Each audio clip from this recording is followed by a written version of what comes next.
Hello and welcome everyone to Henry Schein's series on COVID-19 on YouTube.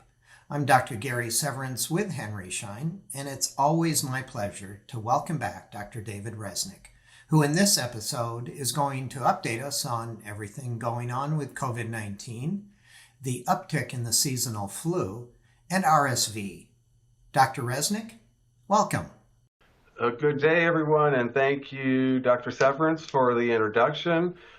Today is going to be a little bit different than our normal COVID update because we have some other things to talk about. So we're really naming today's presentation the Lions, Tigers, and Bears, oh my. So where are we with these triple epidemics that are going through our country? We have COVID, which actually is giving us a little of a Thanksgiving break, which is nice. We have influenza, which is wreaking havoc in certain parts of our country. And if you turn on the television, you know that RSV is really hitting children pretty hard. And so our pediatric hospital beds are getting filled up. We're seeing more hospitalizations due to the flu. And as I mentioned, the COVID numbers have been pretty good. There is a slight rise, but compared to where we have been, we've done a good job with COVID as far as getting the numbers reduced. How are we doing with flu vaccines? That's a question that I want to answer today. Are people going out and getting the flu vaccine? And part of that is about most people will get the flu vaccine in November because we know that December and January are traditionally the highest months of influenza in the United States. Well, this year is different. This year is already starting, and it's starting pretty heavy. So we have the Tigers and Bears component of today's presentation are really about what's the upper respiratory tract infections that we're seeing and what can we do to protect ourselves and our families as usual. So here we go. The U.S. COVID levels are declining, but new subvariants are rising. And so you can look at the numbers are falling, but we have multiple new Omicron lineages. And that's not the worst thing because we know that Omicron causes a much milder disease. However, people who get COVID positive due to Omicron are still sick. And that happened at one of the Georgia Board of Dentistry meetings where the chair of the board actually had to call in because he had tested positive going out with some colleagues to a restaurant and they all ended up with COVID. So it's not over, but it's a lot better than it has been. Life has been returning to more normal. One of the things that is always a concern is that cases are continuing to rise in Europe, and whatever happens in Europe is sort of a precursor to what's going to be happening in the United States.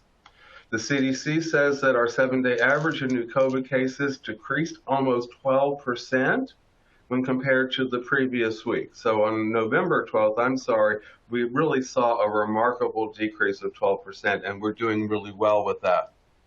But we need to stay safe. COVID-19 cases and hospitalizations have been decreasing, but please don't think that it's over. Meanwhile, cold and flu season is off to a much earlier start than usual, as I mentioned, as part of our Lions, Tigers, and Bears. And respiratory viruses like influenza and RSV are on the rise, especially amongst children. The combination of these three things, COVID, flu, and RSV, could continue to stress our healthcare systems this fall and winter.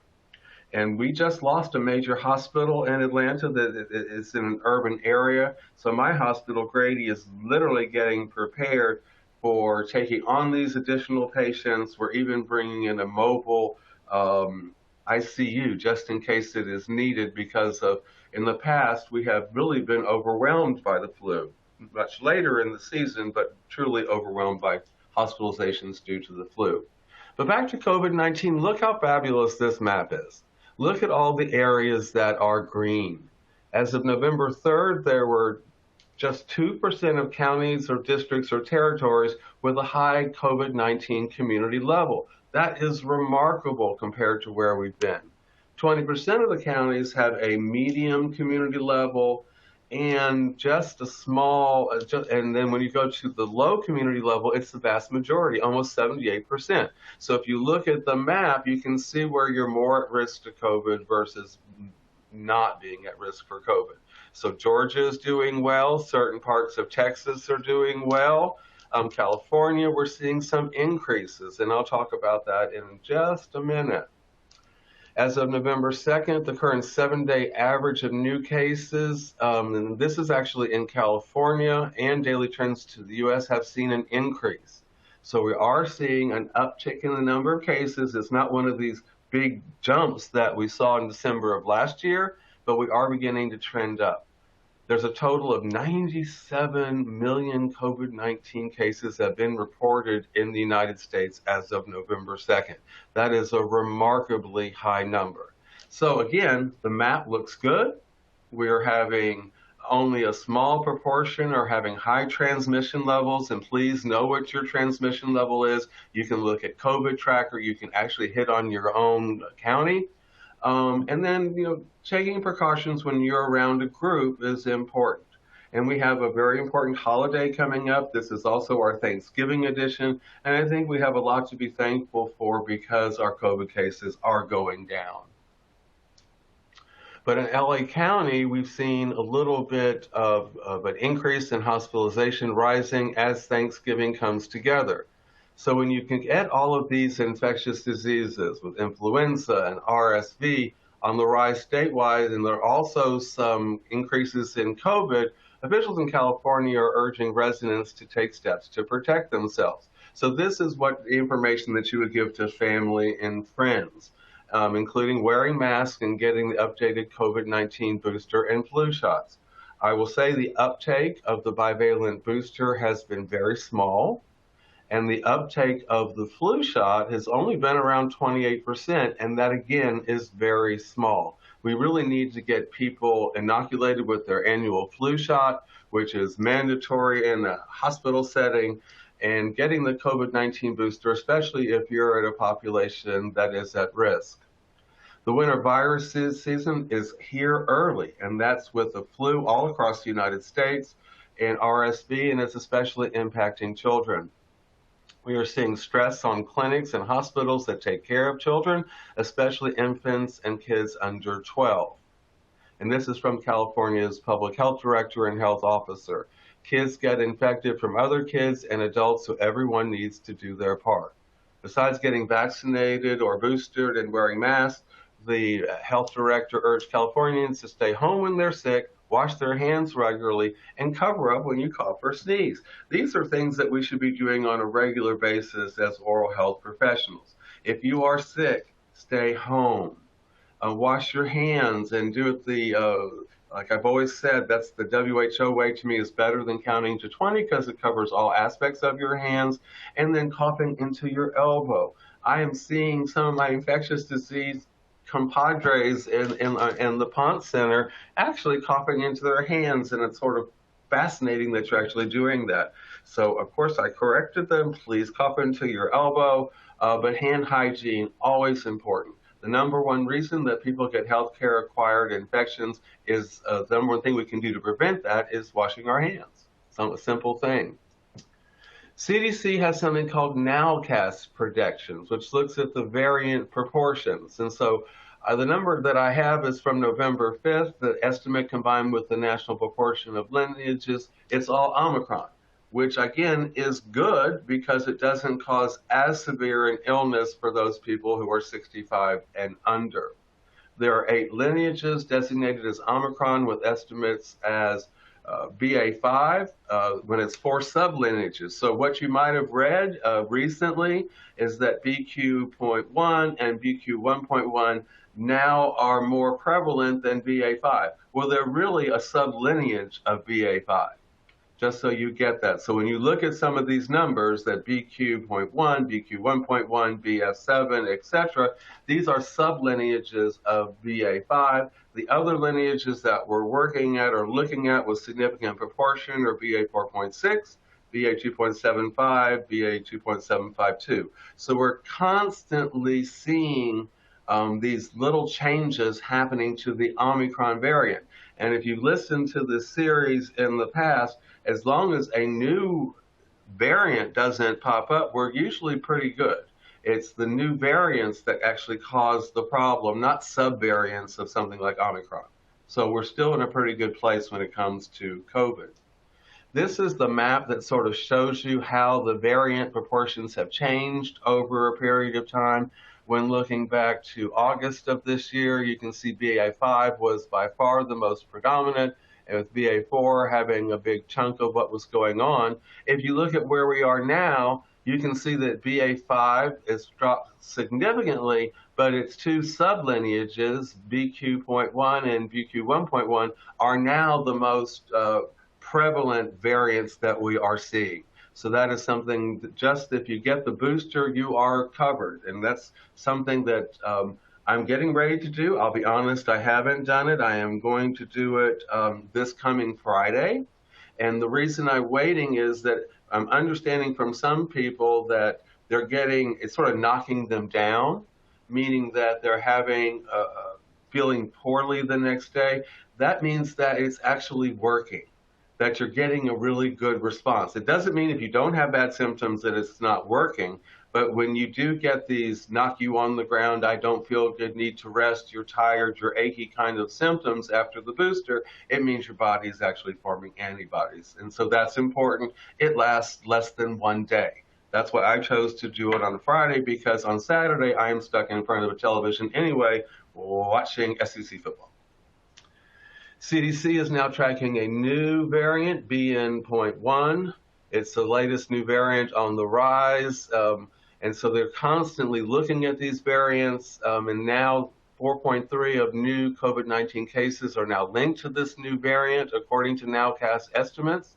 Prevalent of the new strain is largest out west in the region that spans from Arizona, California, Hawaii, and Nevada. Have 6.2% of the new cases are with this new variant BN.1.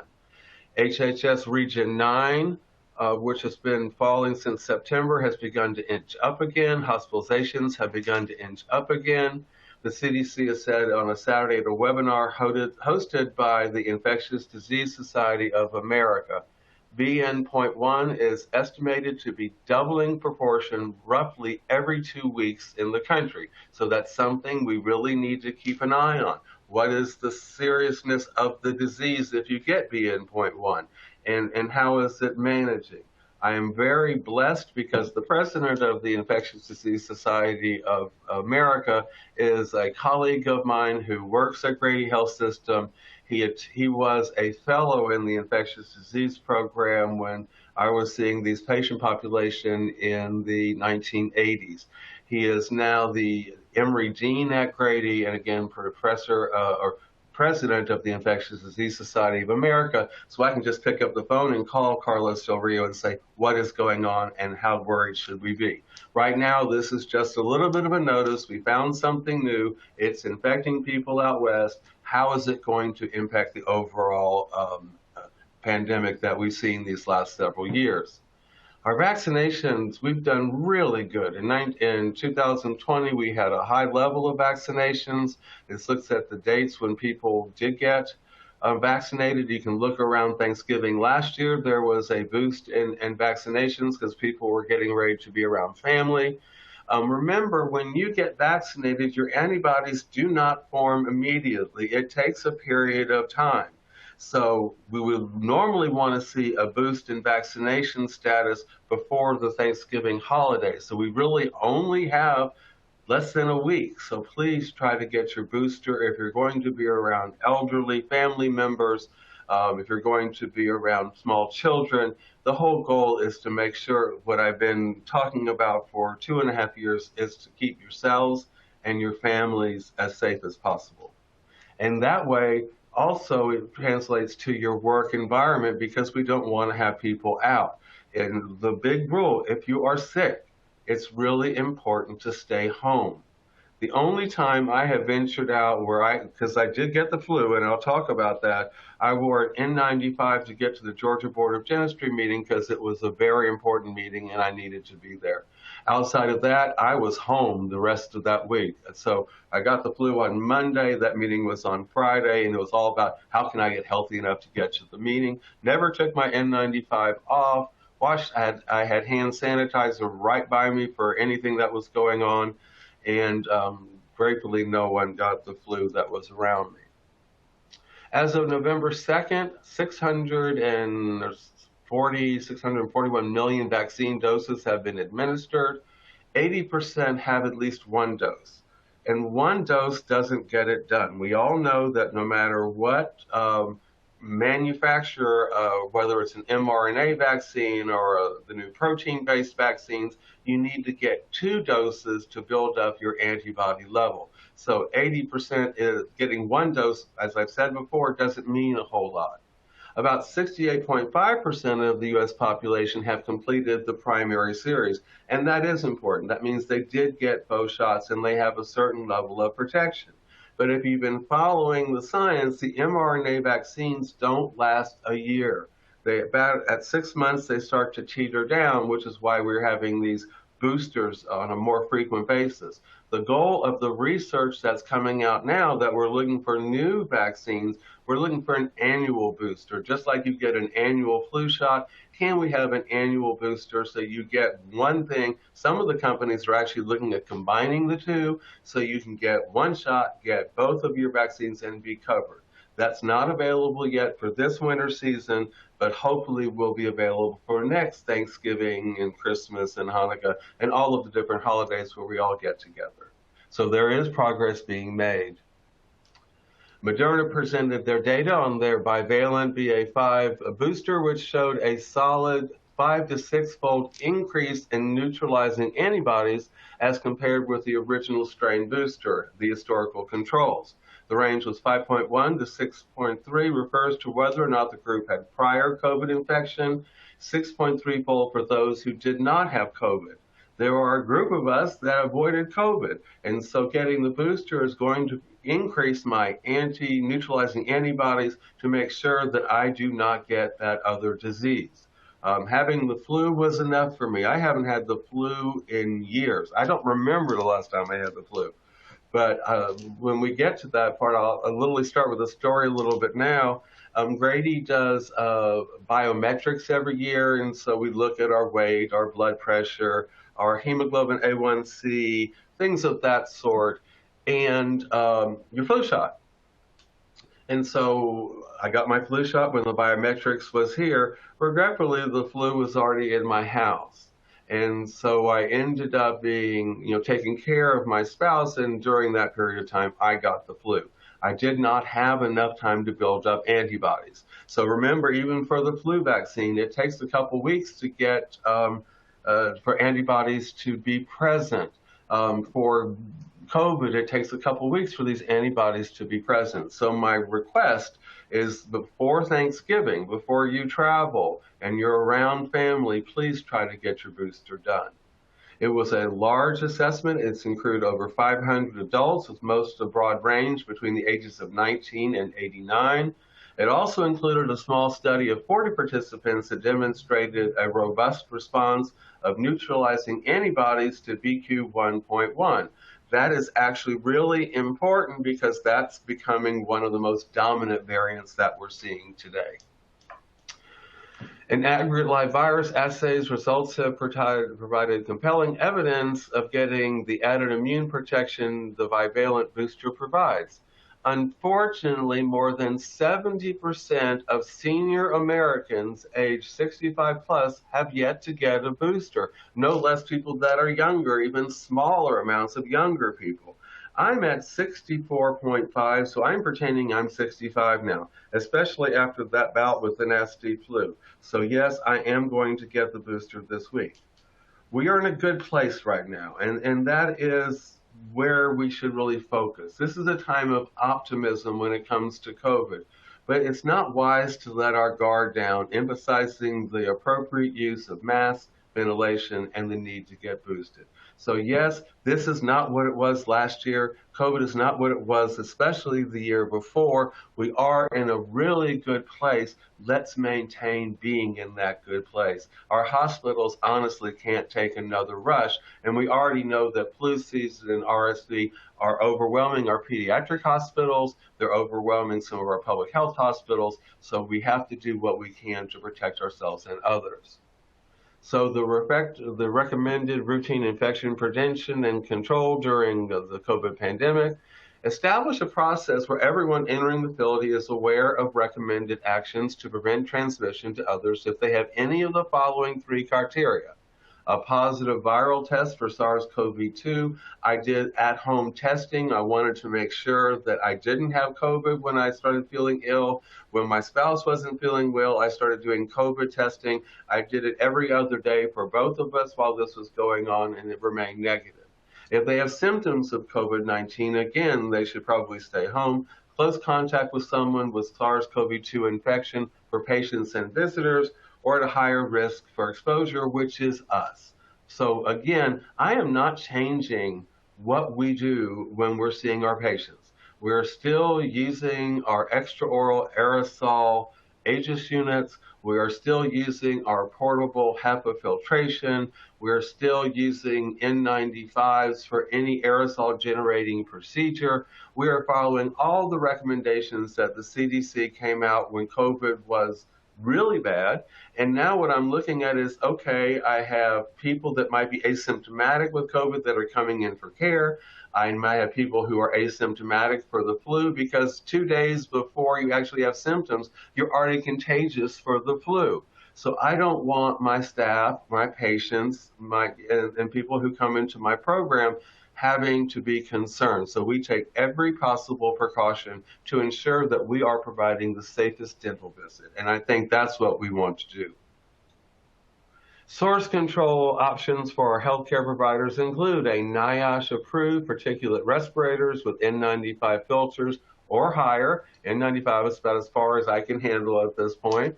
A respirator approved under standards used in other countries that are similar to NIOSH-approved N95 filtering face piece respirators.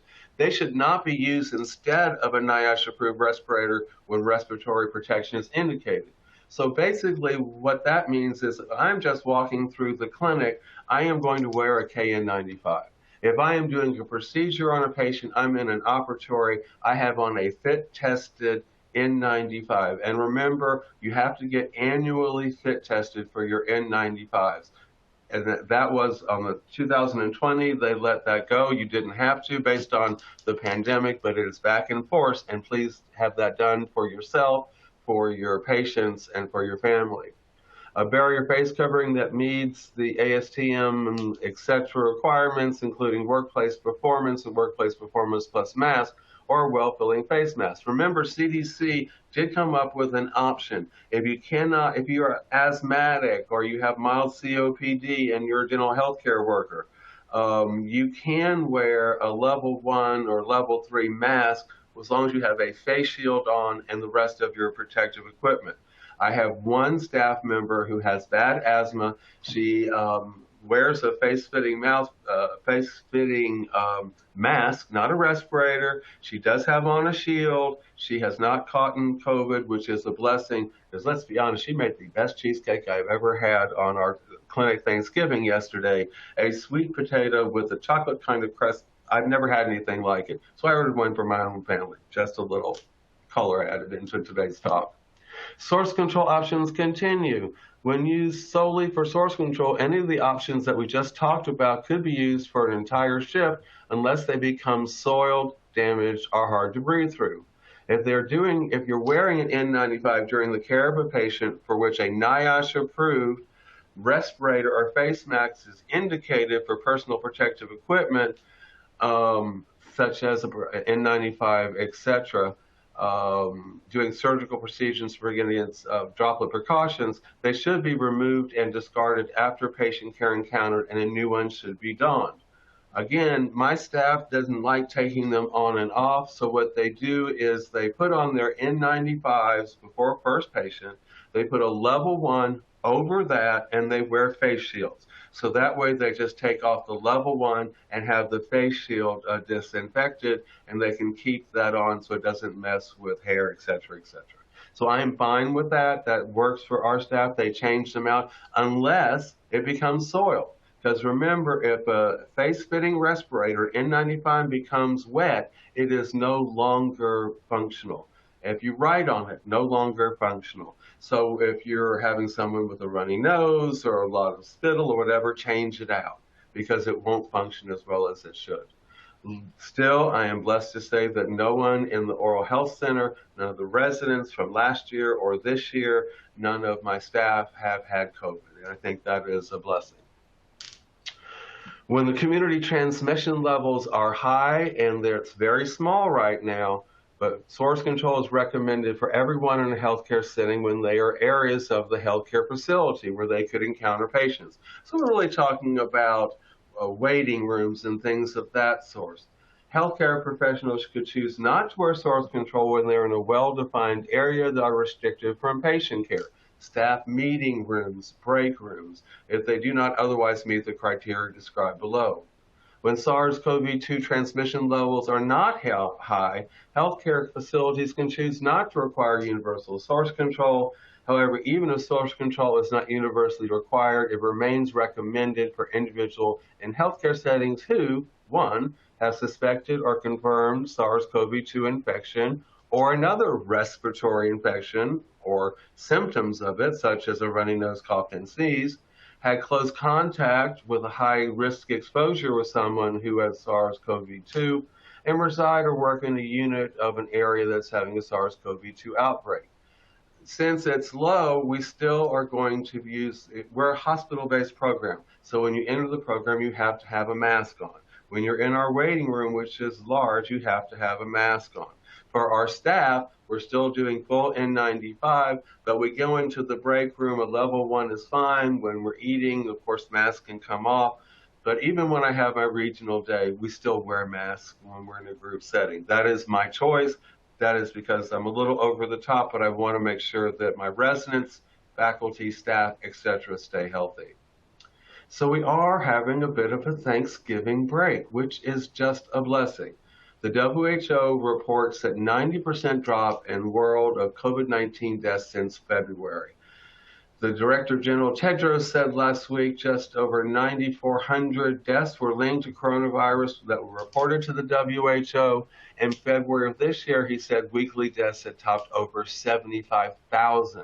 That is remarkable, and it's human behavior that has changed. It's masking that has helped. It is the vaccines that have helped. So we've come a long way. It's definitely a time to be optimistic. And you know how much I like it when I have good news to share. But we need to continue to call on our governments, communities, and individuals to remain vigilant. And I think that is important. Just because we're in a good place now, we are entering the holiday season, and that's usually when we see a spike. I think this year we can avoid the spike if we're vaccinated and we take precautions. However, are we really on a break from some of these infectious diseases? And I'm not so sure, because flu season is here, and as I mentioned, I have had it. I haven't been in bed with an illness since I can remember.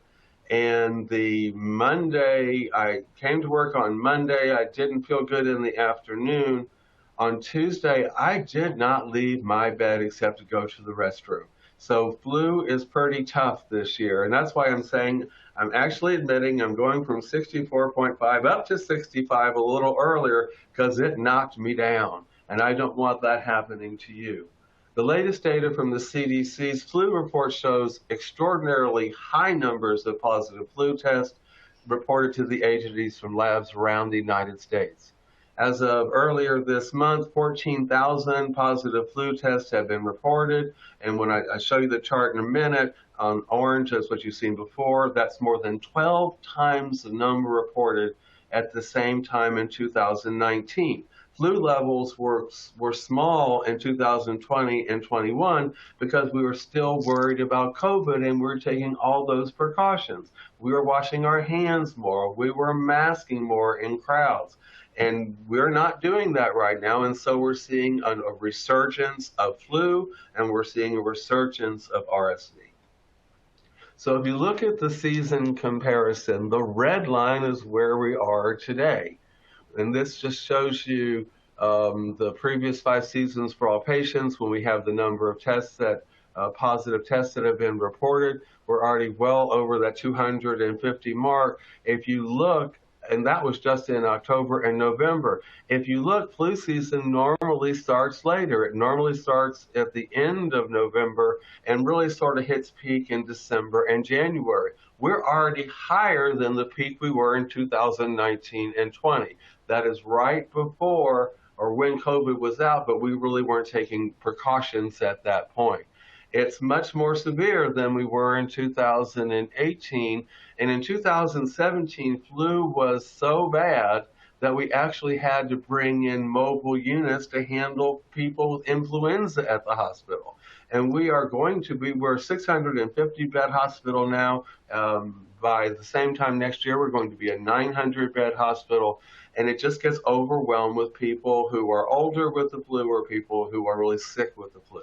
So this shows you that we have the flu season hitting us early, and it's hitting us hard. And I wanted you to be aware of that. The Influenza Division at CDC collects, compiles, and analyzes information of flu activity year-round in the U.S. FluView, which has been around for a long time. It's a weekly influenza surveillance report. And FluView Interactive is an online application which allows for more in-depth exploration of influenza surveillance data, and that's updated each week. And some of the data might be changed as we go on when they get more data. But right now, flu season is looking, and it felt scary. A much higher proportion of flu tests are turning up positive than in previous years. During past flu season, test positivity has topped out around 3%. Maybe closer to 4%, but last week nearly 13% of flu tests were positive. When a higher proportion of tests are positive, that means more people are feeling sick, actually have the flu than in past years. Concerning signals are also coming from doctors' offices and hospitals. At this time of year, only 1 to 2% of our outpatient clinics generally report flu-like illnesses, but right now that number is up to 5.5% according to the CDC. Not all of these patients will actually have the flu. They might have RSV or other infections, but in combination with the flu testing numbers, it is worrisome. So flu is hitting us a month early, and it's a pretty severe flu. This is FluView, so you can show that 12.8% of the positive influenza tests. The most frequently reported viruses were A3N2 and AH3N2. And why is that important? Well, is it included in this year's quadrivalent vaccine? The good news is it actually is. So some years we completely miss what flu variants are going to hit the country. This year it looks like we've done a pretty good job of seeing what happened in the southern hemisphere and reacting to it in the northern hemisphere. Influenza test positive reported to the CDC. This is a national summary between May 22 and November 5th. You can see this large spike of cases that has occurred. It is predominantly influenza A. There is a very small percentage of influenza B, and yes, our vaccines do have protection against influenza B as well. Public Health Laboratory, and the results of tests performed by public health laboratories are summarized below. Data from public health laboratories are used to monitor the proportion of circulating viruses that belong to each influenza subtype or lineage. So you can look at the number of tests in the one column on week 44. You can see the number of cumulative tests since week 40, and you can see the number of positive is higher than it normally is. If you look at the percentage, influenza A in week 44 was almost 100%. Only 0.7% was not influenza A. Over the cumulative period since October, again, 99% are influenza A. And the sublineages that we're seeing the most of are H1N1 PDM09, which is about 25% last week. So you're seeing a big of an increase there. and H3N2, which is about 75% of the cases last week. So that one's going down a little bit. It was 78 or almost 79% the week before. And you can look at the other one that we actually do have protection against, H3N2V. No cases, and subtyping wasn't performed on all of the cases. But we are seeing mostly influenza type A, and it's mostly the H1N1 PDM09 and H3N2. So what's in the vaccines? So vaccine strains for 22 and 23 were selected by the FDA Vaccine and Related Biologic Products Advisory Committee based on WHO recommended Northern Hemisphere influenza vaccine composition. No changes were made to A, H1N1 PDM09, or the B, Yagamata, egg-based, cell-based, or recombinant vaccine recommended components. The recommended A H3N2 component was changed to a different strain, but it's still H3N2-like viruses, and we've added another H3N2-like virus for cell-based, recombinant, or egg-based. And there are also some B Victoria components that are on this slide. But right now, we have H3N2-like viruses, so we're protected to a degree against H3N2 and H1N1. And even if 2 weeks later, after your vaccine, you get the virus, you get influenza, you're going to have a much milder disease. My problem was that I got vaccinated on a Friday, and the flu was in my house on Thursday. Symptoms didn't really show up until Friday night. And so I did not have time to form the antibodies to give me any kind of protection or even to lessen the severity of the flu. So the goal is get your flu vaccines now. Please do, because next week we're all going to be together with family and we don't want to have the flu. And remember, you're contagious a couple days before you have symptoms and a few days after you have symptoms. So if you're sick, you might want to stay home. You might not want to share this with family members. If you look at the positive tests reported to the CDC from May 22 to November 5, you can see that a lot of them weren't subtype, but the ones that were are H1N1 PDM09 and the H3N2. So those are the viruses that we're seeing, and those are the ones that we do have some protection against. The percentage of outpatient visits for respiratory illnesses reported by the U.S. Outpatient Influenza-like Illness Surveillance Network, whoa, that's a mouthful, weekly national summary data, you can see this number. We are having a lot more outpatient visits now than we would normally have at this time of year based on these respiratory illnesses. Again, it shows you where we were in 2018 and 19, much lower than we are today. I think one of the worst years was our 2019-20. We had a peak that was around week 50, and then if you look, the 2017-18, and that was our last bad flu outbreak, that was in January of the following year. So we really need to get vaccine and protect ourselves. This is hitting us earlier than usual.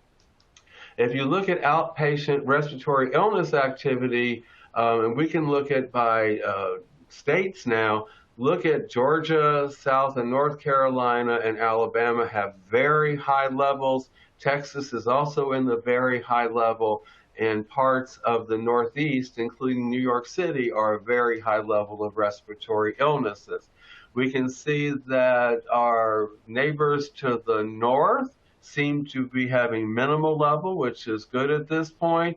There's some moderate level in the Midwest, but then again, there are some high levels that you can see as well. California right now is in the high level, not the very high level. I actually get a weekly update on my watch. It's just sort of weird. I signed up for WebMD's flu outbreak and cold outbreak, and they'll let you know by your county or your city what the level of contagion is, how much respiratory illnesses are being reported. So you can see that Florida is at a high level. Louisiana is at a high level. And then you can see some of the other areas like Nevada, etc., really are at a moderate or a low level. So it really depends on what part of the country that you're either going to be visiting or that you're coming from when you go for your Thanksgiving visits, when you go for your Christmas or your Hanukkah or your holiday visits in December. But it's so much different than our COVID map, because our COVID map shows that the Southeast has really low transmission levels. Texas, for the most part, has really low transmission levels, and California. So this is our COVID community levels, where we're seeing higher levels up in the Northeast. But when we go back to our flu map, you can see that those areas in the Northeast, yeah, they have some high and some moderate levels, but not nearly what we're seeing in the Southeast. So these levels really aren't matching. In other words, the cold and flu season is hitting us hard in the South right now, but COVID is not. And just going back and forth, California is being hit significantly by the flu right now, but COVID it's not. So these maps are sort of a simple way of showing you where there's low respiratory illness, and the other map that I showed is where there is low community transmission of COVID, and this is by county. And you can look it up by city or county so you can find your own COVID information and your own flu and respiratory information. So if you look at fluserve.net, and this is something that the CDC has been doing for a long time. Unlike COVID, where there was some confusion and people may have lost some confidence, be confident in your flu numbers. So the key points: influenza activities continues to increase. Regions 4, which is the Southeast, and Region 6, South Central, are reporting the highest levels of flu activity, followed by Region 3, the Mid-Atlantic, and Region 9, South Central West Coast. 3 influenza-associated pediatric deaths have already been reported this week. So that is not good information. CDC estimates so far this season there have been at least 2.8 million illnesses, 23,000 hospitalizations, and 1,300 deaths, from flu. The cumulative hospitalization rate in the FluServe.net system is higher than the rate observed in week 44 during every previous season since 2010 and 11. So just think about that. We are having the highest levels of flu we have seen in well over a decade. Annual flu vaccine is the best way to protect against the flu. Vaccination helps prevent infection and can also prevent serious outcomes in people who do get vaccinated but still get sick with flu. CDC recommends that everyone ages 6 months and older get a flu vaccine annually. There are also prescription flu antiviral drugs that are used to treat the illness, and they need to be started early as possible. And when I looked at all of the potential risk factors, including immunosuppression or diabetes or COPD or all the different things, HIV, that might make you more susceptible to having bad flu, the only one that I was close to was age 65. And I thought I had bad flu, which is why I'm pretending to be 65 for this presentation early. You normally don't pretend it, but to be frankly honest, I should have gone on the antiviral early. I didn't think that I haven't been sick in so long. I didn't think I really needed to go on it, and that was a mistake. So there are Tamiflu, there are drugs that if you have these symptoms, go to your physician and get prescribed them. They will shorten the course and the severity of disease. And believe me, I wish I had done that. Where is our vaccine efficacy rate for the flu? Well, we have good news from the Southern Hemisphere among countries that just concluded their flu season. Chile, for example, found the flu vaccine is a good match for the current strain. They're reporting almost a 50% efficacy rate, but only 28% of Americans at the time of this recording are vaccinated against the flu. That is much lower than in previous years. This is almost 10 percentage points lower than the pre-pandemic level, which is a tad frustrating. So what we really need to do is encourage our staff, encourage our patients, consult our families to get the flu vaccine. It is the old protein-based vaccine, and people always say, and It happened to me. I got the vaccine, and then the next day I got the flu. Or I got the vaccine, and 2 days later, Dr. Reznik got the flu. And the vaccine does not give you the flu. You just need to have the vaccine in your system long enough to build the antibodies so you don't get it. So if you get the flu a day or 2 or 3 after the vaccine, had nothing to do with the vaccine, had everything to do with building up the antibodies that you need. Can you get the flu vaccine and the COVID booster at the same time? The answer is yes. You can get them both at the same time. As a matter of fact, Pfizer, Moderna, and Novavax are all looking at an annual booster for COVID combined with flu. So you would just get one shot once per year. Wouldn't that be nice? Without these every 6 months having to get a booster, or are you at risk, or I haven't gotten COVID, and all the excuses that we hear, it'll be a one shot fit all, take care of it, and make sure that we're healthy for the season. So right now you can get both at the same time, but you can go to grocery store chains or pharmacy chain offices, or your primary care offices, or emergency care facility. All different places are offering flu vaccine for you. So please take advantage of that. We are still in a public health emergency. It will extend in through April of this year. So vaccination for COVID and the flu should be covered. What about RSV? We don't normally talk about this. This is one of our big three. Respiratory syncytial virus is common respiratory virus that usually causes a mild cold-like symptom. Most people recover in a week or two, but RSV can be serious, especially for infants and older adults. RSV is the most common cause of bronchiolitis, which is inflammation of the small airways in the lung, and pneumonia in children less than 1 year of age in the U.S. So I was literally talking to my HR consultant who has a brand new baby, and I did talk to her about this. The baby is 5 months old at this point. I said, please talk to your pediatrician about getting the flu vaccine at this point. And so it was her helping me with an issue and me helping her to make sure that her child would stay healthy. And it's a wonderful person to work with, and it's a newborn, and we don't want anything terrible to happen. Healthcare providers should consider RSV in patients with respiratory illness, especially during the RSV season. It was discovered in 1956, so it is older than me and even older than Dr. Severance, and has since been recognized as one of the most common causes of childhood illness. It causes annual outbreaks of respiratory illness in all age groups. Almost in most regions in the U.S., RSV starts in fall and peaks in the winter months, but timing and severity of RSV season in a given community can vary from year to year, and we're seeing it earlier now. Scientists are developing several vaccines, monoclonal antibodies, and antiviral therapies to help protect infants and young children, pregnant people, to protect their unborn babies, and older adults from severe RSV. So we're doing research again, looking at another type of vaccine. We really need to get people to pass this vaccine hesitancy. Where there were adverse reactions, they were very small. If you get the COVID vaccine and you don't feel good the next day, that means you are producing antibodies and you'll be protected.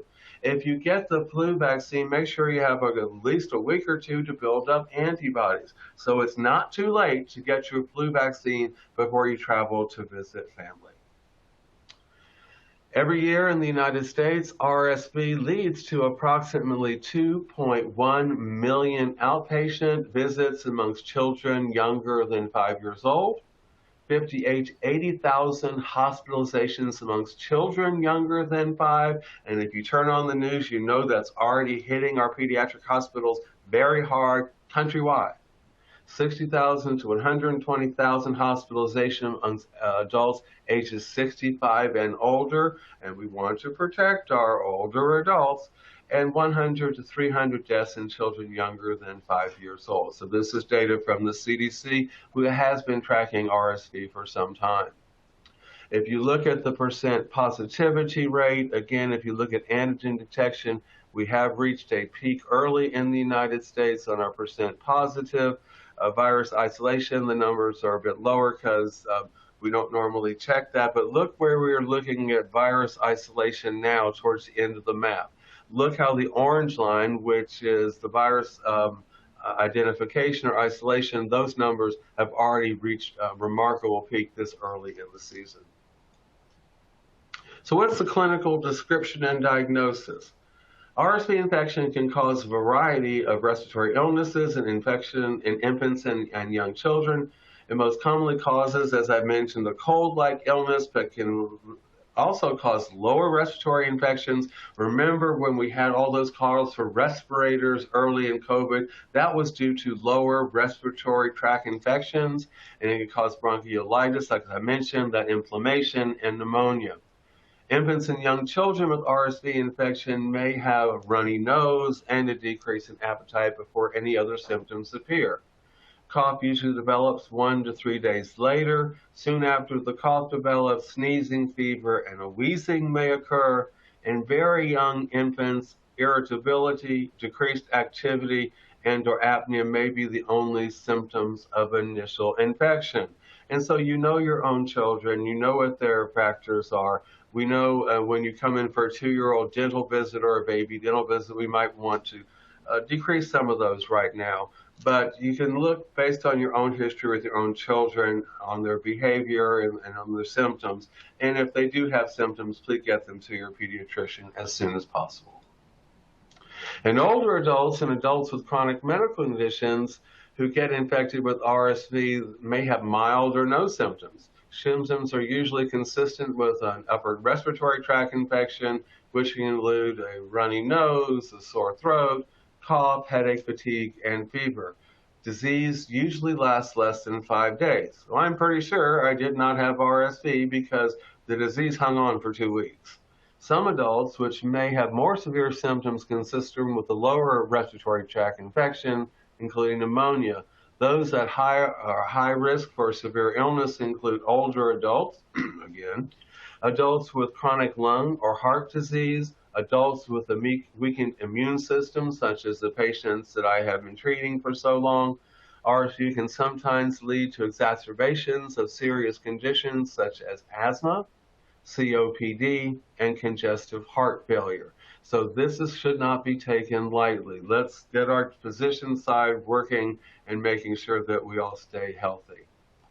Well, prophylaxis for high-risk infants and young children. There is a monoclonal antibody that's recommended by the American Academy of Pediatrics to be administered to high-risk infants and young children likely to benefit from immune prophylaxis based on gestational age and certain underlying medical conditions.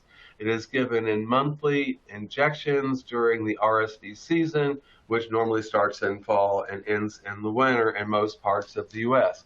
So this is important if you do have children, maybe children that were born earlier that have certain disease states. There is a monoclonal antibody that can prevent them from getting this disease. So please write that really big word down and talk to your physician if this is something, your pediatric physician, if this is something that would be of benefit to you and your family. Again, the whole object of this series is how to provide dentistry in the safest environment, how to keep your family and your staff and their families healthy, how to keep our patients healthy, because we want to provide the safest dental visit, which is why during respiratory infection season, I see no reason to stop any of the precautions that we have been doing. If your patients are sick and it's not tooth-related illness, have them stay home. If you have staff who are sick, have them stay home. Staff people will come in when they are sick because they don't want to miss that day. So offering, maybe paid sick leave or whatever to make sure that people who are sick stay home. Make sure that you do frequent hand washing, wear a mask when appropriate, and when you're in tight indoor conditions. We're not doing pre-COVID screening to get our building anymore. We do ask about signs and symptoms at the front desk and in the waiting room and also in the operatories. But even if someone had asymptomatic COVID that presented to my clinic, we can still provide the safest dental visit because we're changing out our filters. We're using all of the devices that came about because of COVID, and I'm pretty sure that we are having the safest dental visit at all times here. There is some stuff that's going on social media, and I did want to bring this up. Social media posts claim that Pfizer and Moderna's clinical trial results show that COVID-19 shots put children at greater risk of contracting respiratory syncytial virus, RSV. This is false. This is not true. So not getting a COVID shot is not going to give your child RSV. Experts say the allegation is a misinterpretation of the data. No such risk has been identified at a population level, and infant and toddler vaccination rates are too low to generate the uptick of RSV cases in Canada and the United States. So just to put this on there, if you see this during your social media, remember, don't believe everything you read unless it's on one of these webinars, because there is a lot of false information out there about COVID. There's false information out there about the vaccines. There are, vaccine reporting. We do know what some of the adverse events are, and for those folks, we have special precautions. And remember, there is another new vaccine out there that is not mRNA. It's a Novavax vaccine that if you haven't been vaccinated, it's like the old protein-based type of vaccine. You can't get vaccinated with that if you're concerned about these new mRNA vaccines. I am actually not concerned about these new mRNA vaccines. They have kept us safe. They have got this disease to a certain degree under control. I want to wish everybody a very happy Thanksgiving season. It's always a pleasure to be able to present this latest information. So this time we did go for our lions, tigers, and bears. We wanted to cover COVID, influenza, and RSV. We might be covering this again next month, depending on what is popping up. So stay tuned to these webinars because we try to give you the latest information in an understandable way that makes sure that you, your staff, and your families stay safe. So thank you again for letting me have your time and attention. And with that, I'll turn it back to Dr. Severance.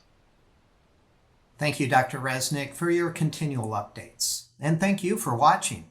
Please email us any questions, concerns, or ideas for future topics at webinars@henryschein.com.